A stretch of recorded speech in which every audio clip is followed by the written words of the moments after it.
Sandali lamang tayong mabubuhay sa mundo. Kaya pinili kong gumawa ng mga bagay na pwedeng gawing inspirasyon ng mga susunod na henerasyon.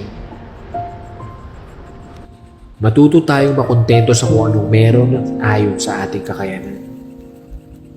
Umangat man ang estado natin sa buhay, manatili pa rin tayong nakatapak sa lupa dahil walang makakapagsabi kung habang buhay ka ba andyan. Hindi kailangan na kung anong meron sila, meron ka rin. Pakiramdaman mo ang puso mo kung ano ba talaga ang kanyang nais. At saka mo pag-isipan kung tama ba ang kanyang gusto. Kung oo, sundin mo. Tahakin mo ang landas na gusto ng puso mo, hindi yung kung anong nakikita ng mga mata mo sa ibang tao. Magkakaiba ang hangarin ng bawat isa. Kaya kung ano yung sayo, panghawakan mo. Huwag kang magpapa-apekto sa sasabihin ng iba. Karamihan kasi umiikot na lang ang buhay sa nakasanayan nila.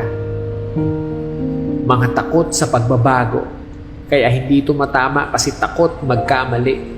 Puno ng duda sa sarili, kaya kung ano yung ginagawa ng karamihan, yun na lang din ang ginagawa nila. Ibahin mo ang isip mo sa mga tipikal na tao. Wala sa nakasanayan ang tunay na buhay. Paano mo malalaman ang tunay mong lakas kung hindi ka magbubuhat?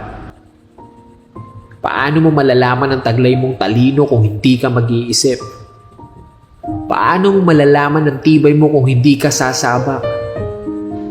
Diyan na lang ba matatapos ang buhay mo? Sa nakasanayan? Palagi mong tandaan na sa magkaibang oras, pero parehas sumisikat ang araw at buwan.